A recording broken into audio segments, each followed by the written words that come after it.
An old steam pond launch in poor condition. Part 12. The inside of the hull of this old boat is very dirty, and the first job is to clean it. This was followed by re-gluing the top decking using cyanoacrylate adhesive. A quick look at the propeller shaft and then moving on to the rudder. This needs considerable work to make it run true and smoothly. Finally, after making a new rudder stern tube, I remove the rear seating. And the first thing I'm doing is removing loose bits and pieces in the bottom of the hull, these being some packing pieces that go around the boiler. The whole thing is very dirty, it's been stood around for many years. So first of all I'm going to brush the thick of the dust and the filth away. And I'm doing this quite slowly, and I'm not using a very stiff brush, because I do not want to make all this dust airborne, because it will only settle somewhere else in the workshop, and who knows what's in the dust. Very shortly I'm going to use my vacuum cleaner to vacuum up all of this dust and get it out of the way. So I'm just loosening the dirt really with this soft brush. I can't say I'm particularly looking forward to this next job, but thankfully I have lots of these. These are spring clamps and they're really essential for this job. You can see the principle. I'm using a thin piece of brass, I'm coating the piece of brass in cyanoacrylate adhesive, and then I'm spreading this adhesive quite liberally underneath the planking. So once this adhesive has been applied, all I need to do is use these spring clamps to hold the original decking veneer, which is loose, down to the wood underneath. And once the cyanoacrylate adhesive cures, I don't think it's ever going to come loose again. I've done a lot of this kind of planking. These are not individual planks, this is actually wood veneer by the look of it, but it's the same principle. And the cyanoacrylate adhesive soaks into the wood very well, and I've never ever had any come adrift. If you're doing a job like this, I have a suggestion. You will find it very boring, and if you find it boring and get fed up of it, stop doing it for a while and go and do something else. Then come back to it with renewed enthusiasm. I really do have many of these spring clamps, because you can't have enough of them to do this job. They need to be left in place until the adhesive is fully cured. I bought these via the internet auction site that we all know and love, but I would think you can also get them from your local S&M supply store. And already I've got to the front part of the boat, and the veneer is not stuck hardly at all at this point, so I'm putting plenty of adhesive underneath. I'm wiping off any surplus that gets on the planks, but it's not a major issue, it does come off very easily. And I will of course be giving the decking a light rub down before wiping into it a coat of polyurethane varnish, just to help the waterproofing and make it look better. Looking at the paintwork on the outside of the hull, I think I'm going to have to give it a full new coat, a rub down and a proper paint job, because I can't really touch it up. It was easy on the metal steamship, because all the hull was built from steel panels, but this is one very smooth hull, and if I touch it up with paint it's going to look awful. I will turn the hull upside down and give the entire outside surface a coat of paint. Not just one colour, it will be red and cream as you see it at the moment, but not damaged as you see it at the moment. Thankfully it's nearly there now with the spring clamps, and you can really see I do have a lot of them. One can never have too many spring clamps. I also have some very large ones. But anyway, I'm not going to show them all because I don't want any viewers getting overexcited with this amount of spring clamps in one video. With all the spring clamps in place, it's now time to withdraw the propeller shaft, and there it goes. This is the propeller, and it's threaded onto the shaft, and then there's a grub screw that stops it rotating loose. But it is actually loose. So I'm taking the grub screw out, and I'm going to just have a general look at how tight it is. I may put this back in with some Loctite as well as the grub screw, because the last thing I want to happen is for the propeller to fall off.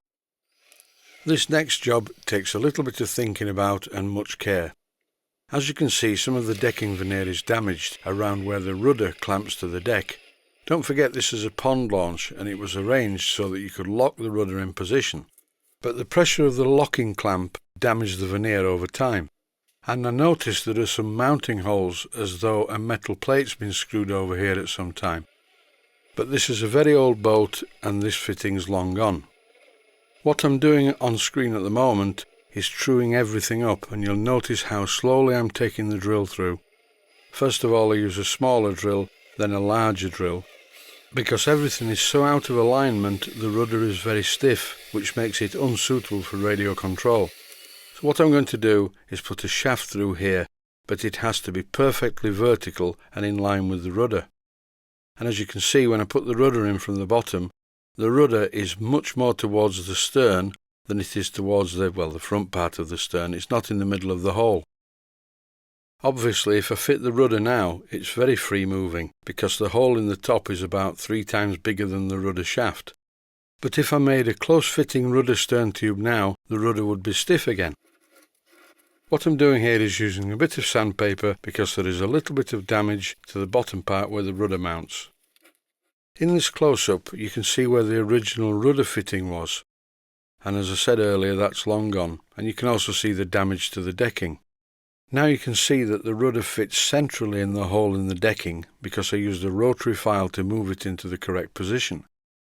The next job will be making fittings for this to cover this damage and make the rudder work. This is a pond launch, so it really didn't matter if the rudder was slightly out, but for radio control it needs to be very accurate. I cannot have the rudder binding. And no matter how many servos I decide to use to move the rudder, it's not going to move if it's like this. This is a piece of 5/16 bar which shows how far out the rudder is from the bracket at the bottom. So what I'm having to do, and I don't really like doing this, but it will be okay, I'm enlarging the hole slightly, which gives me a little bit of leeway, and yes, that's a little bit better, but it's still not right. But by carefully working this 5/16 drill back and forth, eventually I get this metal bar to line up perfectly with the bracket at the bottom.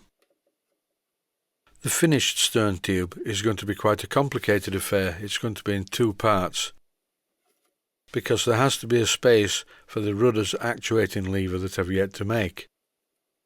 What I'm doing in this clip is just marking off a piece of brass to the right length. I cut it on the bandsaw. I could have put it in the lathe and parted it off, but I get fed up of doing that. And as these videos are mainly tutorials, it just shows yet another way of cutting a piece of metal bar. The piece of brass that you saw me marking out and cutting has now got a 3/16 of an inch hole down the centre of it. I also faced off both ends of this in the lathe as well. Once I was happy that this brass part was a perfect fit and everything aligned at the bottom of the rudder, I turned up a brass disc in the lathe and silver soldered that to one end of the brass tube, but at an angle, as you can see, because the decking slopes and is at an angle to the perpendicular. Then I cleaned the part up on a piece of 400 grit wet to dry sandpaper and later polished the part on my polishing spindle. The rudder shaft is 3/16 of an inch in diameter, and so is the propeller shaft, so temporarily use the propeller shaft to check the alignment, and everything's fine. So replace the propeller shaft with the rudder, and then I pressed the fitting into place. And as you can see, it's quite a tight fit in the boat, and I haven't got this in perfectly. It needs to be rotated slightly, so that the angle of the brass disc on the stern tube matches exactly the slope of the decking at the stern end of the boat. In this clip, I'm just screwing the original fitting onto the top of the rudder shaft, and as you can see, everything is very free running now. Before I finally fit the rudder, I will make a spacer to limit its up and down movement, but it's okay for the moment. Time now to have a look at the superstructure. This needs a thoroughly good clean, so the first thing I'm doing is vacuuming out all the dust. I've already used my paintbrush to try and loosen it, but this is about the best I can do. The vacuum cleaner gets rid of the thick of it, but I really think I need to remove the seating. It's very difficult to clean this part of the boat with this seating unit in place. There's not a problem with the bow section because the seating's already loose, but this is stuck fast. But with a bit of gentle persuasion, and without breaking any part of the boat, I can remove the seating.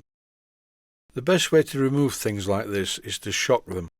Just tap them gently with something solid. Everything's actually loose now, apart from the rear one. There it goes. And then there's one more left, which is the very back corner, I think. When you're doing a job like this, you need to have considerable confidence in your ability. And I'd love to say, oh yeah, I've spent a lifetime removing seating from model boats, but this is not the case. But I've got a good bit of common sense, and I just figure that if I slightly shock the parts, they will let go, because they're only glued down to the deck. And there was no cyanoacrylate adhesive 50 years ago. and as you can see they've come away very clean, complete with the glue. What I'm going to do is clean up all these parts separately and re-glue the legs to the seating unit, but then I'm not going to glue the seating unit legs back to the inner decking. So with the seating unit out of the way on the other bench, I'm now using my small paintbrush to just loosen the dirt, and as this boat sat in a forlorn state for many years, there's plenty of dust in here. With all the dust loosened, it's very easy for the vacuum cleaner to remove it. And once all the dust is removed, I'm going to go over it with some white spirit. Not cellulose thinners, you must never use strong solvents on a job like this. Using this white spirit just removes the dirt and grime, it does not remove the paint. This white spirit also acts as a degreaser, so what I'm doing is giving the inside of the hull a coat of white spirit, and when the white spirit is evaporated, it's time to paint the inside of the boat. The paint I'm using is made by a company called Hammerite, and it's called Bike Pot Black, and it's for painting black motorcycles. And it's quite good paint really. The good thing about it is that it looks a little bit like bitumen, and if this was a full-size steamboat, I'm sure that the internal part of it would probably be painted in bitumen. Thanks for watching, and I hope you found it useful. Please take the time to visit my Mainsteam Models website and click on the section of the website that says Video Playlists. And by doing that, you can find other videos that you may like to watch. And by using the playlists, you can actually watch the videos back to back.